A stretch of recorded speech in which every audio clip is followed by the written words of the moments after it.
Hi, I'm Eileen Roach from Designs and Machine Embroidery, and I'm excited to be here today with you to share ideas and inspiration about quilting with your embroidery hoop. Specifically, how to choose between custom quilting and all over quilting.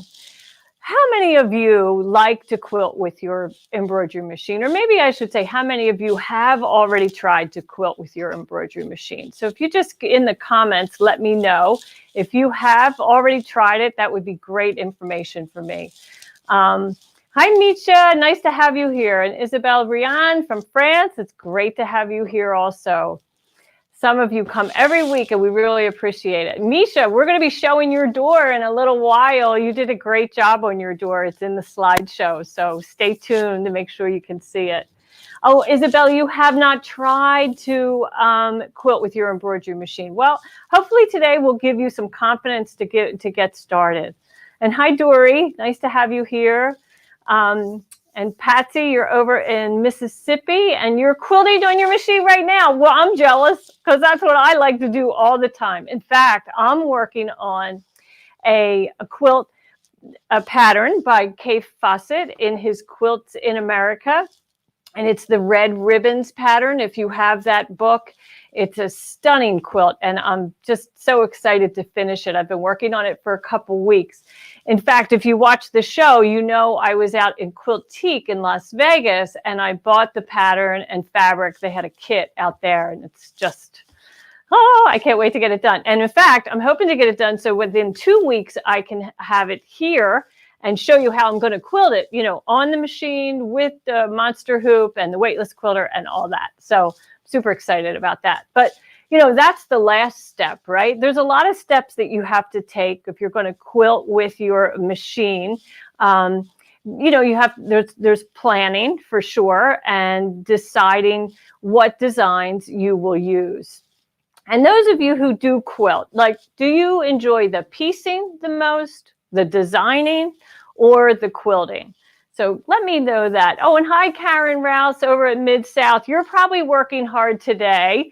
Thanks for joining us. I know that we were excited to hear that your whole class, your whole store had a class last week and joined us for the March store. And I know you're going to do it again in April. So we're looking forward to having you join us then. And hi, Joanne Banco. Nice to have you here. Boy, there is an expert, an embroidery expert for sure. So let's see. Can you quilt using the hoops you get with your machine? Isabel Brand wants to know. Well, you could try to. Many people do. But that inner and outer ring, it's very difficult to secure a quilt sandwich, especially a large quilt, you know, like maybe something, you know, big like this would be really hard to secure in a standard hoop because they would pop out of the inner and outer ring. So, of course, we use monster hoop here, and we'll talk about that in a little bit. And Patsy Wilkerson, you like the challenge of it. Well, it is challenging, isn't it? But, you know, it gets easier and easier all the time. And that's why I often suggest to people to use a, well, we call them cheater quilts. You might call it a charity quilt or a panel, something that is already, you know, printed for you instead of attempting to quilt with your embroidery machine for the first time on something that you pieced and, you know, poured your heart into, right? Because pieced quilts take quite a bit of time.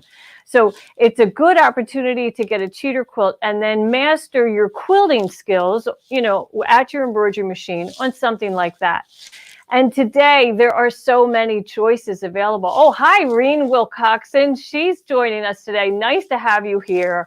And boy, we have to have you on as a guest very soon. I'll be sending you an email probably today. And also Joanne Banco, we have to get you on. So you'll look forward, hopefully everybody, to seeing them pretty soon here during this hour. Okay, so shall we move over and take a look at the March doors first? There's a handful of people that have already done that have shared their images, so we're excited to share that with you.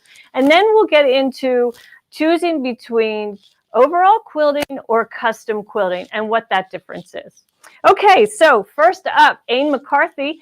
Actually, Aine is one of our educators here at Dine. dime, and she did the sample on the left.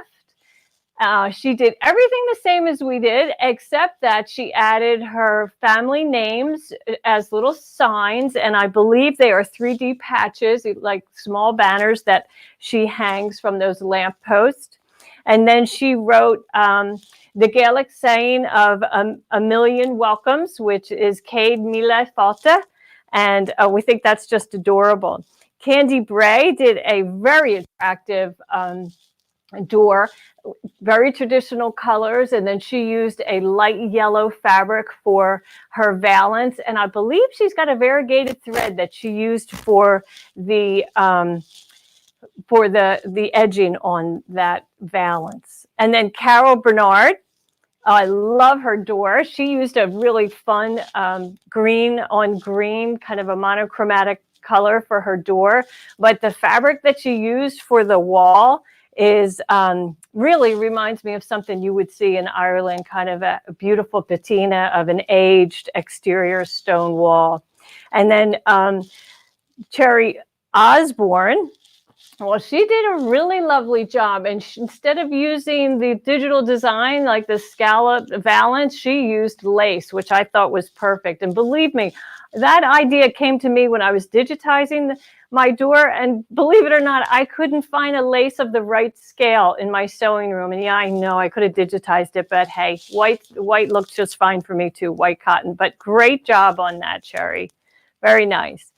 Let's see, Chris Yost on the left. Oh, she used a novelty Irish print for her door, which really just screams the St. Patrick's Day. That's an awful lot of fun. And she added a leprechaun sitting on a pot of gold to the front door and put a green top hat on her puppy right there at the front of the door. And of course, she added a horseshoe at the top of the door, which is, you know, the traditional symbol of good luck, right? I love that.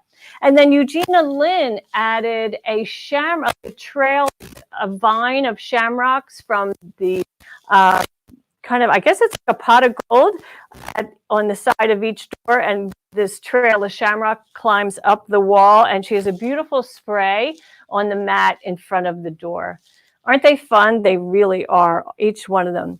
Janice Ochaha, she showed all three doors, which we are really beautiful, very traditional. Now, I noticed she doesn't have any hanging tabs on hers, so I'm wondering if she is not going to add the hanging tabs and she's going to make a quilt. Could be. I hear many people are making a quilt, saving the doors, and at the end of the year they will have a whole quilt top done.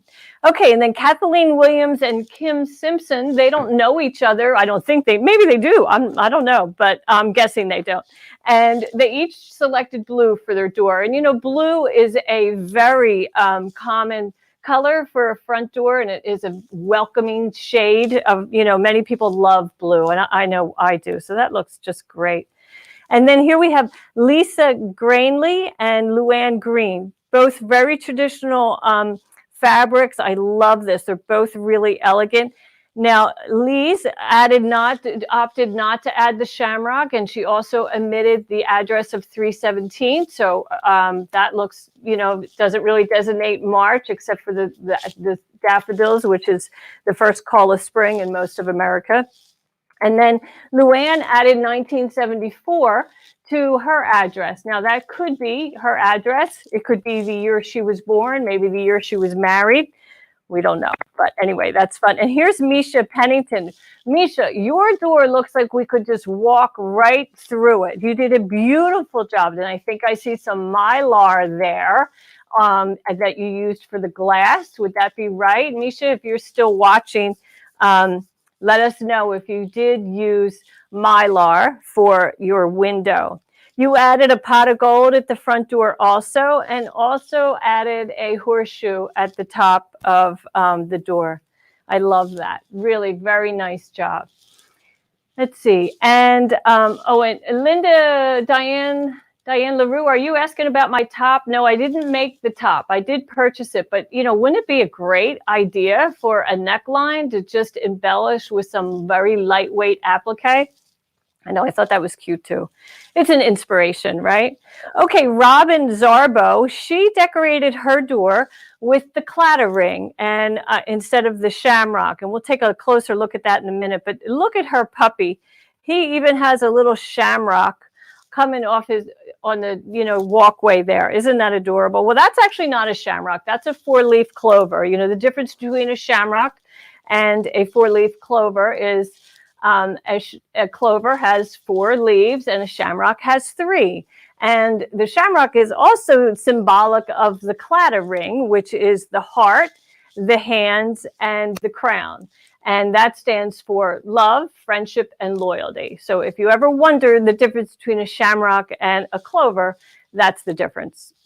Those 4 leaves and 3 leaves. So Retired did a beautiful kind of very soft yellow door background, and I love that. And I think she added that inner shamrock inside of the embroidered shamrock. I think it's a metal charm. So I love that. Did a really nice job. Let's see. Okay. Oh, and Joanne Banco. Yeah. So Joanne Banco has said, it's always fun to buy things that inspire you to create something similar, like my blouse. And it's very true. I mean, I've always been inspired by retail. In fact, I used to teach an entire class on that about, going into department stores and winding up with security following you. No, I'm only kidding. But, retail is very inspiring, whether it's online or in a store or in the catalog, and you get lots of ideas. So let's see, Terry Brantley, you want to know, can the doors be made in a 6x10 oval shaped embroidery hoop? Well, the sewing field is 6x10. So if your sewing field is, which I think is 160 by, somebody want to help me out what that conversion is on the 10, 260 maybe, 160 by 260. If that's your sewing field, that's what the door is made in. So I'm not quite sure about your oval hoop.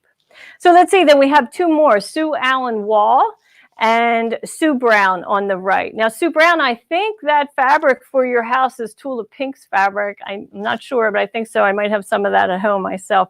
I love that bright, colorful combination. The larger scale on the wall and the smaller scale print on the door, very nice. And Sue Allen Wall, those shamrocks in your door print, really fun. And it kind of really makes your leprechaun pop there, doesn't it? Super cute. Okay, so now, let's see. And Marion Phillips, you said the clada stands for the Trinity, Father, Son, and Holy Spirit. That's very true. It does in the Catholic, in the Christian world. It also stands for those 3 symbols. And, there is some friction in the country of Ireland between the North and the South. And so some people believe that the Trinity stands for Father, Son, and Holy Spirit, and other for the friendship, crown, and heart. So we'll save that topic for somewhere else, right? Okay, custom quilting. Let's talk about custom quilting. Custom quilting is when a design has been digitized specifically for that quilt block. It's usually not transferable to other projects, although sometimes it can be if it is just made for a specific like square or rectangular shape. I'll show you what I mean. Here we have the crisscross cheater quilt, and these are the 7 designs that come with it. So the cheater quilt itself is a panel. It's 54 by, I think, 72 inches. And these designs have been digitized to fit in each of those shapes. So some of those shapes are squares, and some are a checkerboard cornerstone, and then we have that rectangular sashing that has been striped. It would be pieced if it was a traditionally pieced quilt. So let's see. Here is what it looks like when it's completely quilted with those designs. Now, I know that image is hard to see, but I included it so you would understand that these designs go all the way, across the quilt. And here's a closer look of just the sashing design. So this is that design that was added to the sashing. And then what is filled in is the blocks in between are the blocks in between those sashing. So as you can see, there is, we call this the crisscross wheel, that pretty medallion that fits in there. And then there's another design available in that collection that does the offset blocks. So that's a beautiful, beautiful project. And I have stitched this quilt myself, in fact, twice, I believe. But when you do a project like that, it's time consuming in the sense that each of those different designs have to be brought in individually as you work your way across the quilt. So for instance, in that top row there, you know, possibly I could get 2 sashings and 1 square design in 1 hooping, but I'm going to have to repeat that each time. And truly, it's always easier to bring in each individual design and place it in the hoop before bringing in the next one, even if you have a big hoop. It's just, the placement is just gives you more control when you're working on smaller pieces. So, you know, it's beautiful, but it's time consuming, right? Okay, so let's take a look at all over quilting for that very same quilt top.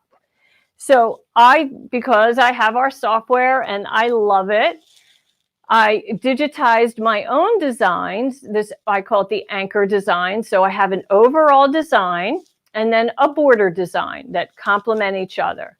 And I wanted to change that crisscross quilt panel into something a little bit different. So I purchased a navy blue fabric and added that as a border. And I also took that same fabric and added it as a large, oversized applique to the quilt top itself.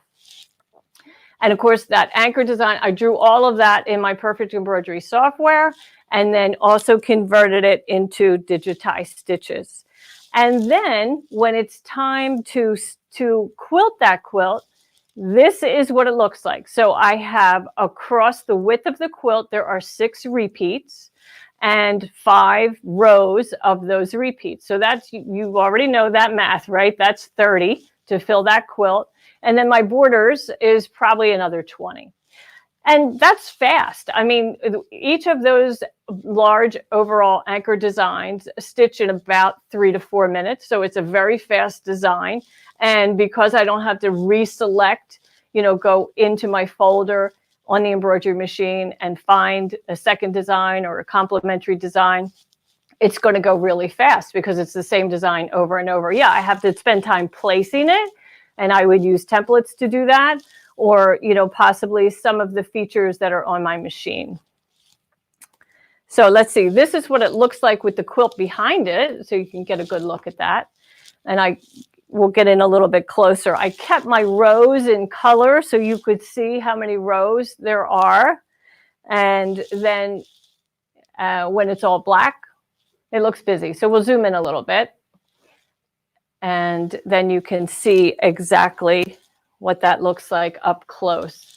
So again, now what happens here is it's an all over quilt. I'm still going to wind up with a finished quilt, but these individual pieces in the quilt are not highlighted any longer, right? They really truly become a backdrop, and especially with that added applique, that extra element that I added to that quilt. Now it's a perfect addition to stitch an anchor design, you know, that coordinates with that large anchor applique. And this quilt stitched, I probably quilted, well, I did a whole video where we did this on a day. I think that's on our YouTube channel, where I quilted that whole quilt in one day. It was super fun. So there are the different options on a quilt like that. Some quilts don't let you have an option like that. Some quilts are a combination of both custom quilting and all over quilting. So let's take a look at a book that I wrote last year, which is the Flower Box Quilt. And in it is one very large quilt. This quilt is 80 by 80, and it's truly like a modern take on a sampler quilt. So it has 5 applique blocks, and it has a lot of negative space. So all of that light blue fabric is negative space. Those horizontal sashings and the frames around the borders are need custom quilting, right? So let's go ahead and take a look. We're going to look at block number 4.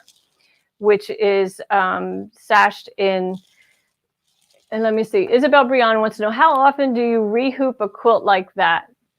Well, I don't know, what quilt are you, if you're talking about the 80 by 80 quilt, the flower box quilt, that was a lot of hoopings.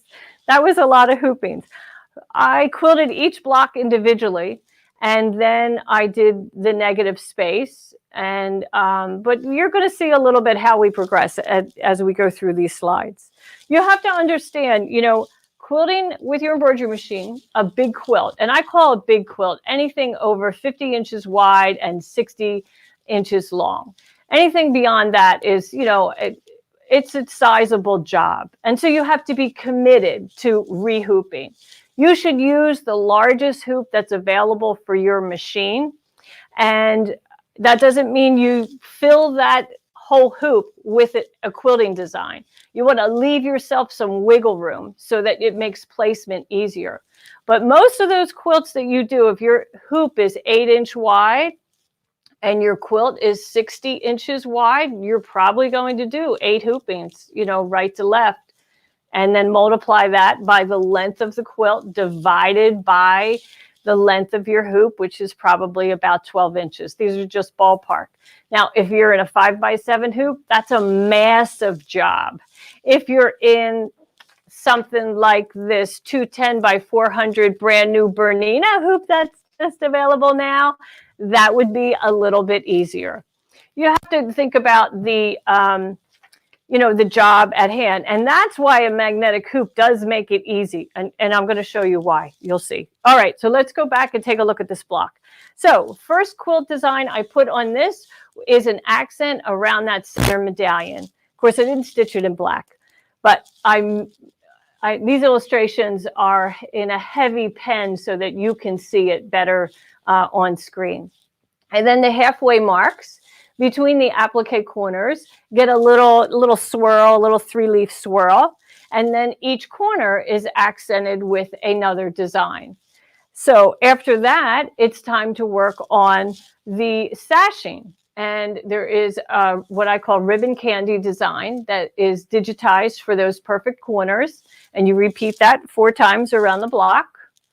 And then fill in with a second design that connects that all the way around.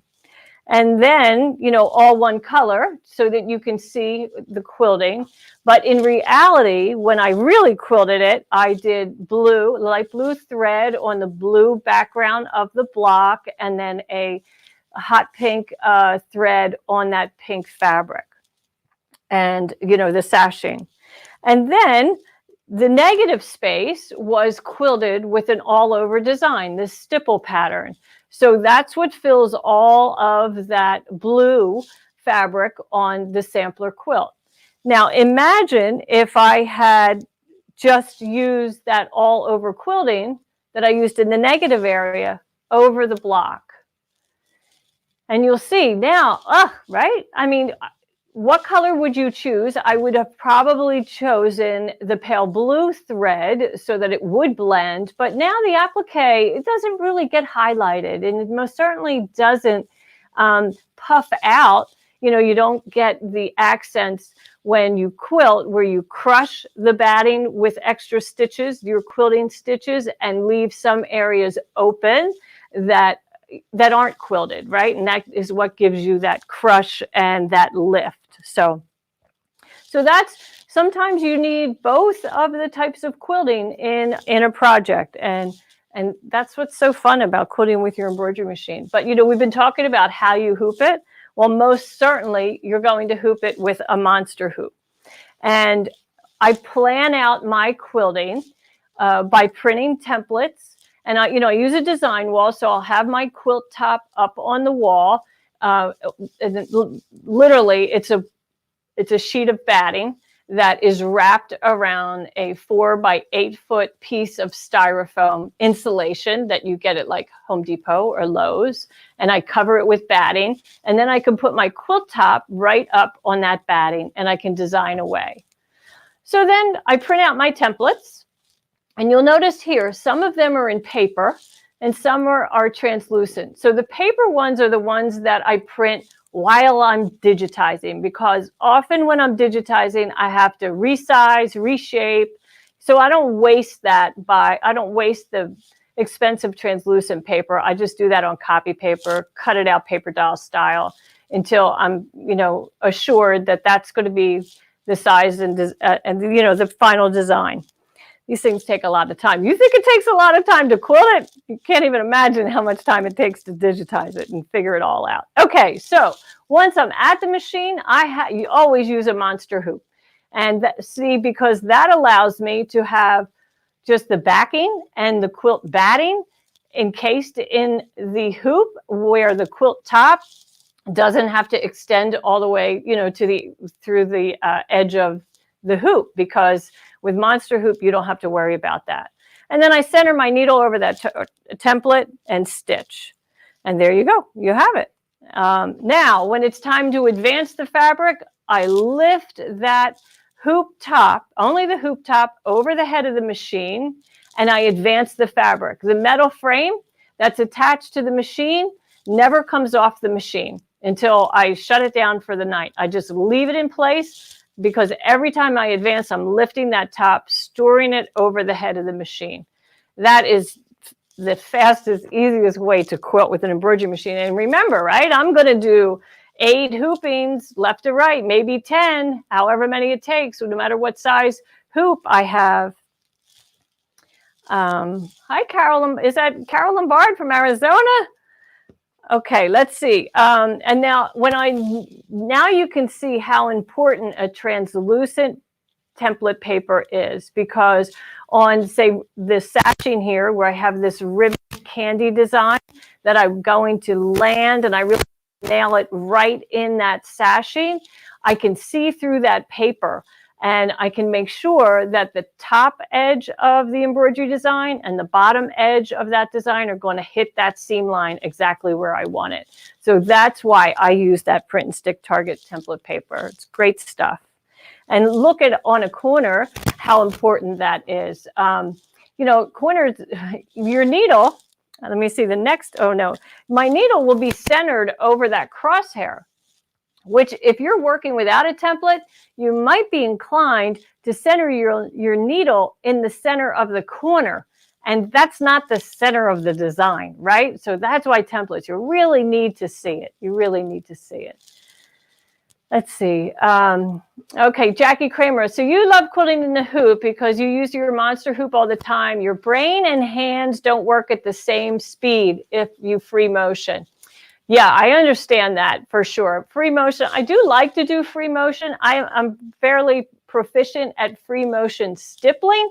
I'm not that proficient at free motion feathers, and my stitches are not consistent enough. I understand that a stitch regulator helps people, that when their brain and hands work at different times, the stitch regulator controls that for free motion quilting. But I've just mastered quilting with my hoop, and there is almost nothing I can't do in my hoop. So that's the way I'm going. I've spent some time trying to master free motion quilting, but really I'm a lot happier in my hoop. So that's where I'm staying. Okay, so if you want to learn more about topics such as quilting with the overall process of quilting with your embroidery machine, the difference between custom quilting, overall quilting, these 2 resources are good resources for you, both of these books. And in it, you'll learn how to quilt from the top of a quilt all the way down to the bottom of a quilt, and everything that happens in between.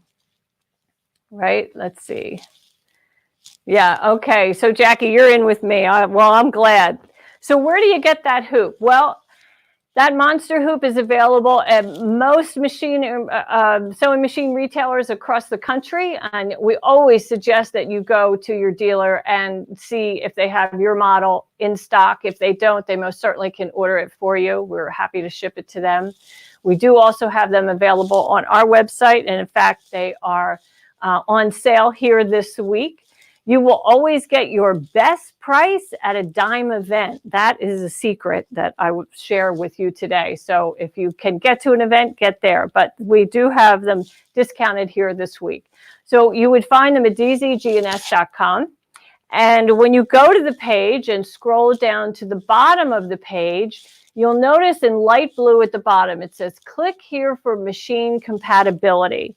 And when you go to that page, you can enter in, you could use that drop down box where it says select machine brand, or you could click here where that arrow is pointing, and you will be taken to this chart that you could download and use. So this chart is our compatibility chart. On the left-hand side is the machine model by brand. At the top is the size of the sewing field, the size of the hoop itself. And in the center are the model numbers of the hoop. So for instance, LM5 is a 7x12 hoop that fits on the Elagio Plus, the ESG, the ESG2, etc. Now we do try to keep up with this as much as possible.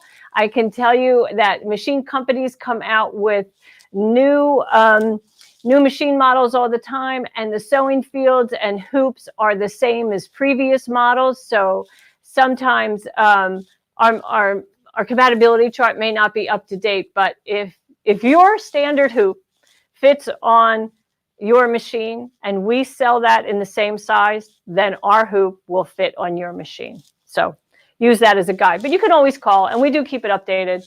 Let's see. Oh, Sandy, you're going to a dime event in Denton in April. Good for you. Yeah. Isabel, you're learning a lot today. Yeah, just jump in. Okay, so Bernina lovers, we have a new hoop for Bernina. They've been asking for a long time. It is the 210 by 400. So 210 width, 400 length. And that's on our compatibility chart.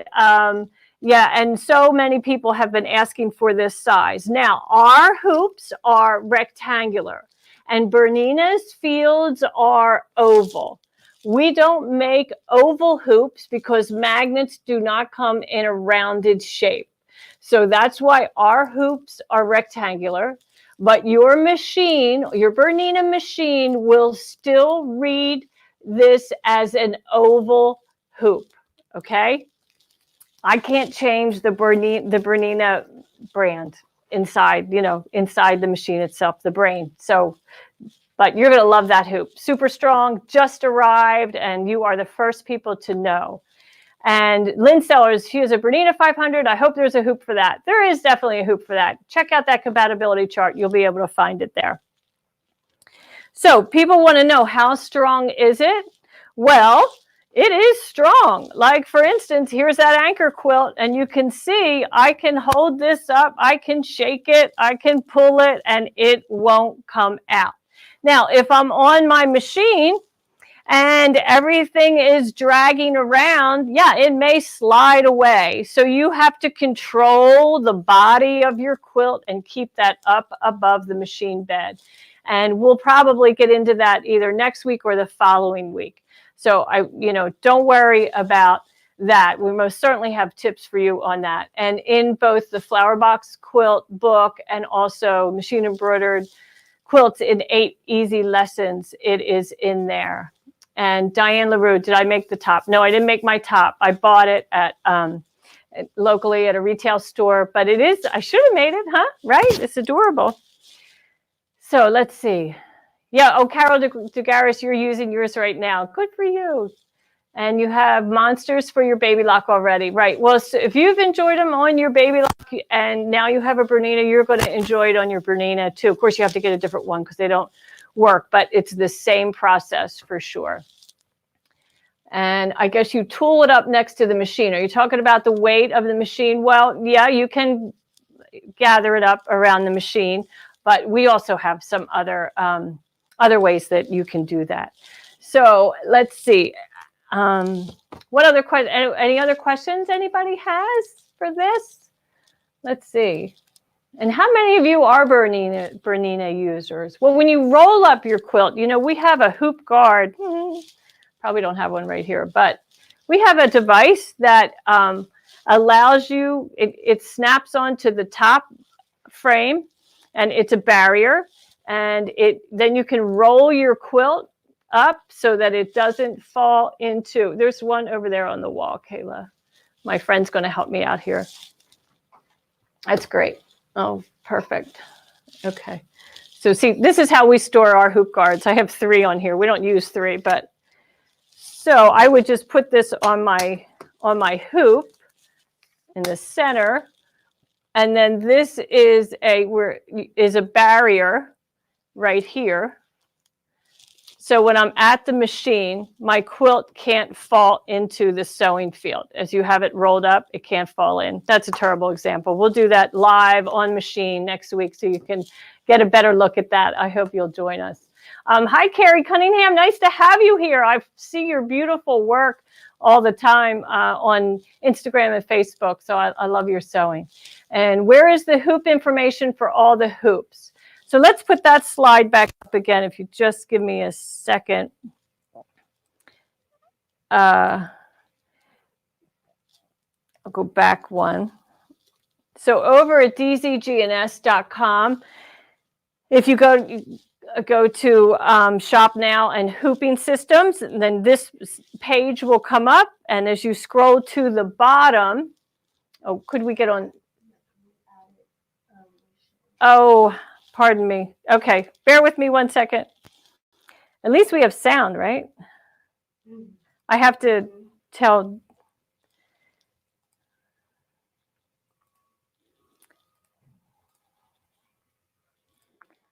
Okay, so over on dzgns.com, this is the Snap Hoop Monster page. And if you scroll down that page, and you will come to some more information, and then it says click here for machine compatibility.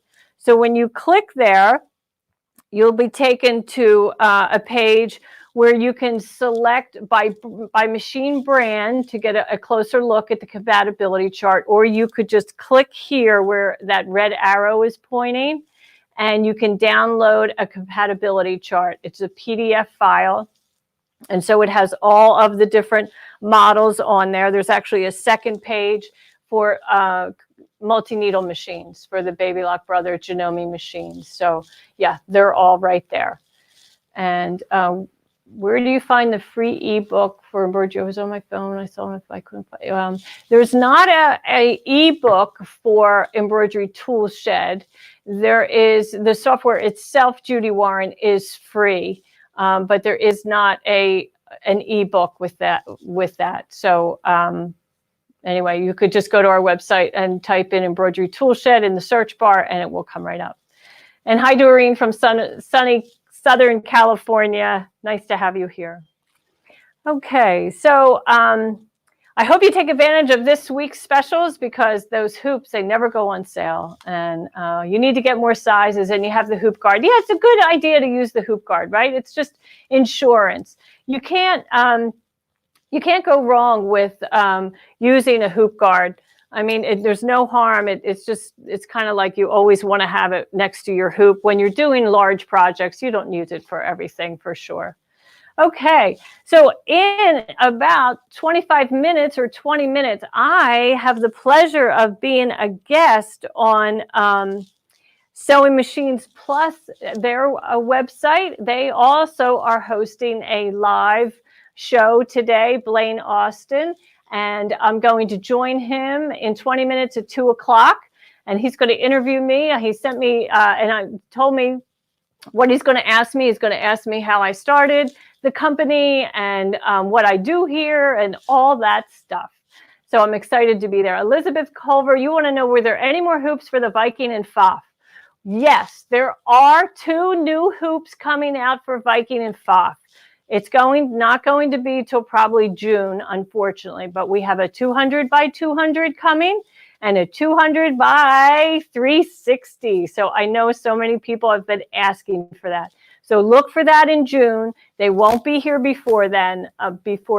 So we're super excited to get them in your hands, though. And then next week, I have two guests going to join me. I have Ashley Jones, who's our lead educator at Dime, and then I also have Christine Connor from Edge to Edge Quilting, because it's quilting month, right? March is America's National Quilting Month. So who else would I ask but the author of Edge to Edge Quilting to join me next week, and I'm super excited to have her here. So at 1 o'clock next Thursday, March 12th. Find us right here, and I hope you'll join us. Thanks for sharing today.